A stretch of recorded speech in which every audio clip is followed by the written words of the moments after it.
प्रिय विद्यार्थियों, मैं डॉक्टर विनीता निर्वाण एमएलबी गवर्नमेंट कॉलेज भीलवाड़ा से। आज हम फाइनेंशियल मैनेजमेंट वित्तीय प्रबंधन के तत्व के अंतर्गत प्रमुख वित्तीय विवरणों का वर्णन करेंगे। आज का व्याख्यान का विषय है हमारा description of main financial statements, प्रमुख वित्तीय विवरणों का विवरण या विश्लेषण।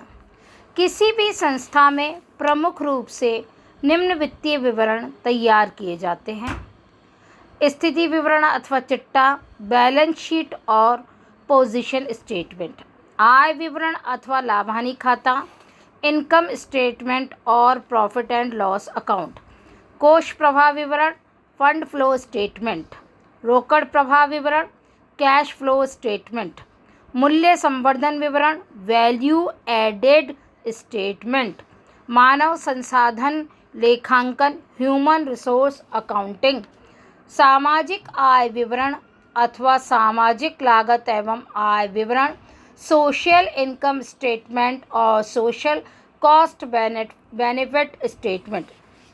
इसी क्रम में आज हम प्रमुख विवरण, स्थिति विवरण अथवा चिट्टा, बैलेंस शीट के अंतर्गत अध्ययन करेंगे। स्थिति विवरण को आर्थिक चिट्टा, वित्तीय स्थिति का विवरण, संपत्ति एवं दायित्वों का विवरण, साधनों एवं दायित्वों का विवरण, संपत्तियों, दायित्वों एवं पूंजी का विवरण इत्यादि नामों से जाना जाता है। यह विवरण यह बताता है कि एक निश्चित समय बिंदु पर अर्थात टाइम ऑफ पॉइंट या पॉइंट ऑफ टाइम के समय पर व्यवसाय की आर्थिक स्थिति क्या होगी। इसका मतलब यह है कि एक स्पेसिफिक टाइम के समय इसकी आर्थिक स्थिति क्या होगी। कुछ विद्वानों ने इसके अंतर्गत विभिन्न परिभाषाएं दी है, जिसके अंतर्गत मुख्य परिभाषा फ्रांसिस आर स्टीड के अनुसार स्थिति विवरण किसी निश्चित समय पर चालू व्यवसाय की वित्तीय स्थिति का एक चित्र है। तात्पर्य यह है कि स्थिति विवरण के द्वारा प्रचलन में चल रहे व्यवसाय की मुख्य स्थिति एक निश्चित समय में पता लगती है। नेक्स्ट है स्टीड के अनुसार। स्टीड ने कहा है स्थिति विवरण किसी निश्चित तिथि पर व्यवसाय की वित्तीय स्थिति का आशु चित्र है, अर्थात अचानक से आपको किसी व्यवसाय की स्थिति की जानकारी प्राप्त करनी है तो आप उसकी स्थिति विवरण का अध्ययन करेंगे तो उसकी वित्तीय स्थिति का आपको आसानी से पता लग सकेगा। स्थिति विवरण के संदर्भ में हार्वर्ड एवं अपटन के मतानुसार स्थिति विवरण एक विवरण पत्र है जो उपक्रम के स्वामित्व युक्त संपत्ति मूल्यों और इन संपत्तियों के विरुद्ध ऋणदाताओं तथा स्वामियों के दावों को सूचित करता है। इस प्रकार यह कहा जा सकता है कि स्थिति विवरण मुख्य रूप से किसी भी व्यवसाय की एक समय बिंदु के समय अथवा एक निश्चित समय के समय उस व्यवसाय की वित्तीय स्थिति का एक चित्रण होता है। इस आधार पर स्थिति विवरण के अंतर्गत निम्न विशेषताएं होती है या हम ये कह सकते हैं कि कैरेक्टरिस्टिक्स ऑफ बैलेंस शीट। इसमें फर्स्ट है स्थिति विवरण एक निश्चित तिथि पर बनाया जाता है, निश्चित अवधि के लिए नहीं। अतः यह विवरण एक निश्चित तिथि पर संस्था की संपत्तियों एवं दायित्वों की स्थिति को बतलाता है।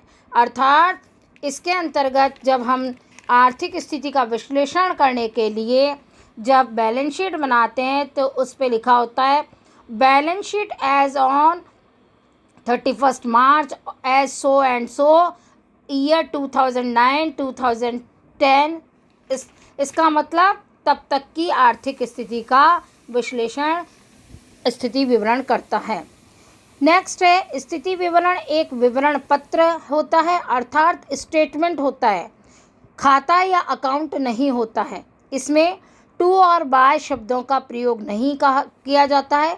इसमें एक तरफ असेट्स और एक तरफ लायबिलिटीज़ बताई जाती है। नेक्स्ट है स्थिति विवरण। संस्था की वित्तीय स्थिति चालू व्यापार मूल्य पर दिखलाता है, यानी वर्तमान में जो मूल्य होता है उस पर उसकी स्थिति दिखाता है। स्थिति विवरण लेखांकन की प्रक्रियाओं, मान्यताओं और व्यक्तिगत निर्णयों से प्रभावित होता है। स्थिति विवरण में संस्था के दायित्व व संपत्तियां एवं पूंजी दिखलाते हैं। एक और यह संस्था में प्राप्त किए कोषों के स्रोतों, दायित्वों एवं स्वामियों की क्षमता तथा दूसरी ओर विभिन्न प्रकार की संपत्तियों तथा संपत्ति अधिकारों जिनमें ये कोष लगे हुए हैं को दर्शाता है। इसमें दोनों पक्षों का योग हमेशा समान होना चाहिए। नेक्स्ट है भारत व इंग्लैंड में संपत्ति तथा अन्य नाम शेष स्थिति विवरणों में दाईं ओर तथा दायित्व एवं अन्य जमाशेष बाईं ओर दर्शाए जाते हैं, जबकि संयुक्त राज्य अमेरिका में इससे विपरीत पद्धति अपनाई जाती है तथा विभिन्न संपत्तियों एवं दायित्वों को उनके समायोजित मूल्य पर दिखलाया जाता है। नेक्स्ट है स्थिति विवरण का प्रारूप। प्रारूप के रूप में स्थिति विवरण में एक तरफ संपत्ति और दूसरी तरफ दायित्व दिखाए जाते हैं। इसे हम अकाउंट फॉर्म में नहीं बनाकर स्टेटमेंट फॉर्म में बनाते हैं। और दूसरे विषय के संदर्भ में हम ये कह सकते हैं कि हमारे यहाँ पर दायित्वों और संपत्तियों का योग बराबर आना चाहिए, तभी स्थिति विवरण सही माना जाता है। नेक्स्ट है स्थिति विवरण के कार्य, फंक्शंस ऑफ बैलेंस शीट। स्थिति विवरण के कार्य के अंतर्गत किसी भी संस्था का स्थिति विवरण मुख्य रूप से 3 महत्वपूर्ण कार्य संपादित करता है। फर्स्ट, यह संस्था के साधनों अर्थात रिसोर्सेज ऑफ द फर्म एवं उनके विरुद्ध दायित्वों अर्थात ऑब्लिगेशंस ऑफ द फर्म का सारांश प्रस्तुत करता है। नेक्स्ट है यह संस्था की तरलता को प्रकट करता है।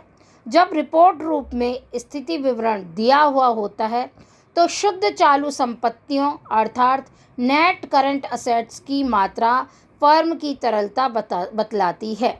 नेक्स्ट है यह संस्था की शोधन क्षमता अर्थात दीर्घकालीन ऋणों के भुगतान की क्षमता बताता है।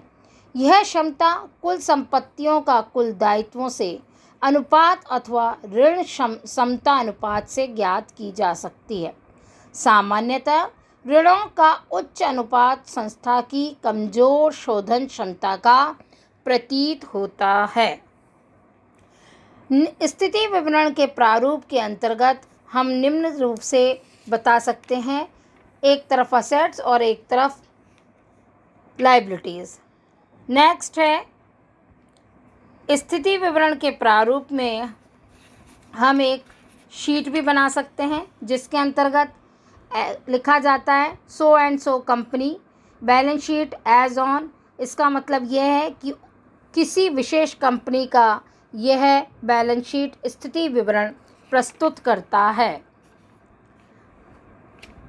स्थिति विवरण की विभिन्न मदों का संक्षिप्त विवरण अर्थात a brief description of main items of balance sheet. अर्थात कहने का तात्पर्य यह है कि स्थिति विवरण में मुख्य रूप से हम किन किन तथ्यों को या मदों को सम्मिलित करते हैं और किन भागों में बांटा जाता है, यह इसके अंतर्गत बताया जाता है।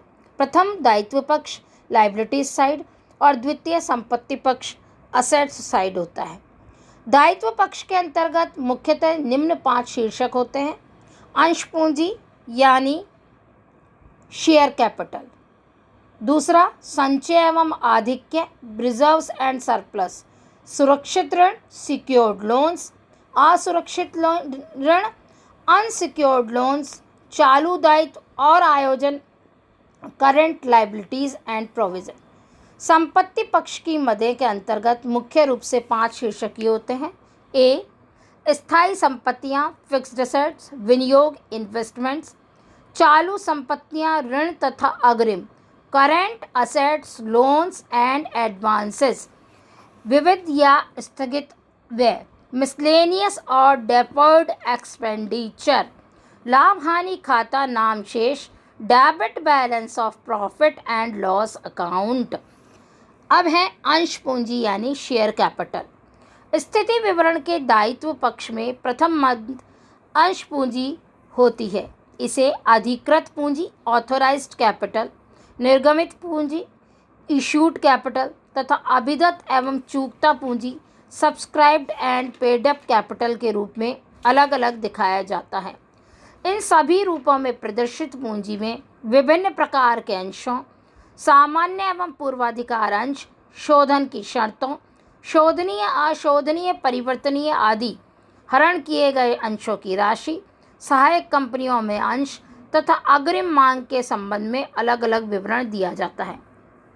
नेक्स्ट, संचय एवं आधिक्य, रिजर्व्स एंड सरप्लस। इसके अंतर्गत मुख्यतः संचय अंश, प्रीमियम एवं आधिक्य की राशि दिखाई जाती है।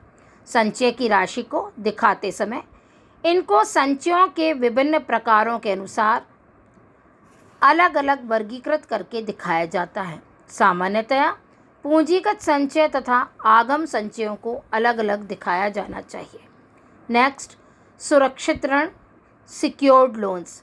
सुरक्षित ऋणों के अंतर्गत कंपनी द्वारा निर्गमित ऐसे ऋण पत्र, बैंक से लिए गए ऋण एवं अग्रिम आते हैं जिनकी राशि कंपनी की किसी संपत्ति की प्रतिभूति द्वारा सुरक्षित होती है।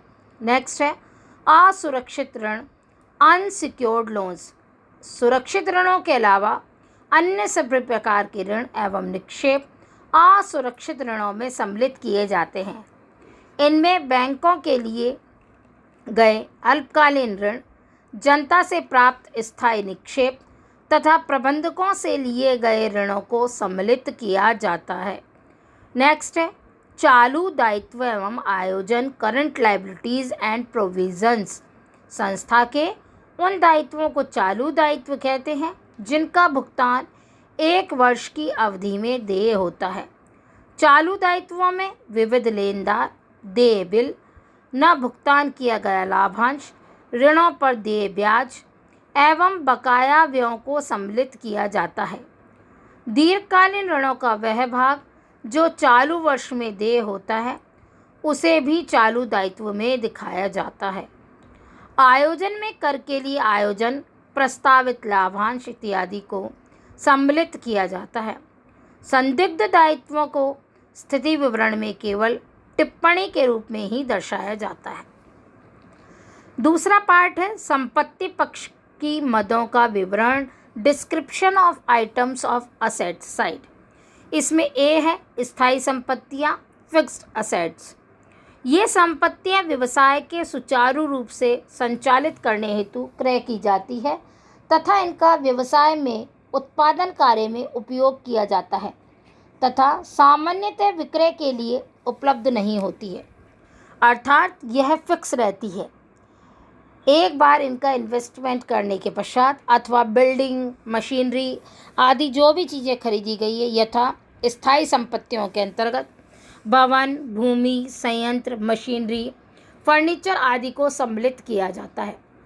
स्थायी संपत्तियां स्थिति विवरण में अपलिखित लागत पर दर्शाई जाती है। स्थायी संपत्तियों को भी हम 2 वर्गों में बांट सकते हैं, मूर्त संपत्तियां और अमूर्त संपत्तियां। मूर्त संपत्तियां ऐसी संपत्तियां होती हैं जिनका भौतिक स्वरूप होता है, जिसे आँखों से प्रत्यक्ष रूप से देखा एवं पहचाना जा सकता है और छूकर महसूस किया जाता है।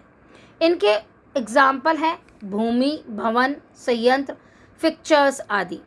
चिट्टे में इन्हें सकल ब्लॉक के रूप में दिखाकर उसमें से हांस काटकर शुद्ध ब्लॉक के रूप में दिखाया जाता है। नेक्स्ट है अमूर्त स्थायी संपत्तियां।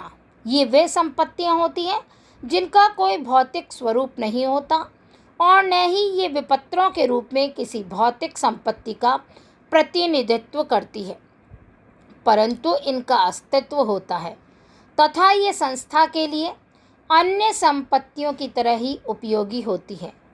इनके अंतर्गत ख्याति, गुडविल, व्यापारिक चिन्ह, पेटेंट्स जो होते हैं वो एकस्व और कॉपीराइट्स आदि शामिल होते हैं। नेक्स्ट है विनियोग इन्वेस्टमेंट्स। विनियोगों में मुख्यतः कंपनी द्वारा अन्य संस्था के अंशों, बॉन्डों एवं ऋण पत्रों, सरकारी प्रतिभूतियों व अन्य अचल संपत्तियों में किया गया विनियोग सम्मिलित किया जाता है। इन्हें स्थिति विवरण में लागत मूल्य पर दिखाया जाता है, यानी कॉस्ट प्राइस पर दिखाया जाता है। चालू संपत्तियां ऋण अग्रिम एवं जमा, current assets, loans, advantages and deposits. संस्था में चालू संपत्तियां वे संपत्तियां होती हैं जो प्राय 1 वर्ष की अवधि में रोकड़ में परिवर्तित हो जाती हैं। ये सभी संपत्तियां पुनः बिक्री के लिए प्राप्त की जाती है अथवा उत्पादन के द्वारा रूपांतरित करके बिक्री के लिए तैयार की जाती है अथवा रोकड़ में परिणित करने के लिए बनाई जाती है। चालू संपत्तियों में मुख्यतः स्कंद, स्टॉक, डेटर्स, देनदार, प्राप्य बिल, बीआर, नकद, कैश, बैंक शेष, बैंक बैलेंस जो बैंक में अवेलेबल है वो आदि को सम्मिलित किया जाता है। ऋण अग्रिमों एवं जमाओं में कंपनी द्वारा दिए गए ऋण एवं पूर्तिकर्ताओं को तथा समझौतों के अंतर्गत दी गई अग्रिम राशियों एवं अन्य पक्षों के पास जमा राशियों को सम्मिलित किया जाता है। नेक्स्ट है विविध या स्थगित व्यय, मिसलेनियस और डेफर्ड एक्सपेंडिचर्स। विविध व्यय के अंतर्गत प्रारंभिक खर्चे, अंशों एवं ऋणपत्रों के अभिगोपन अंडरराइटिंग अर्थात तथा दलाली से संबंधित खर्चे, अंशों एवं ऋणों पर दिया गया बट्टा, निर्माण के दौरान पूंजी में से दिया गया ब्याज, विकास संबंधी खर्चे इत्यादि को सम्मिलित किया जाता है। नेक्स्ट लाभ हानि खाते का नाम शेष, debit balance of profit and loss account. लाभ हानि खाते के नाम शेष को स्थिति विवरण के संपत्ति पक्ष में साधारणतः तभी दिखाया जाता है जब कंपनी के खातों में अप्रतिबद्ध संचय की राशि लाभ हानि खाते के नाम शेष से कम हो।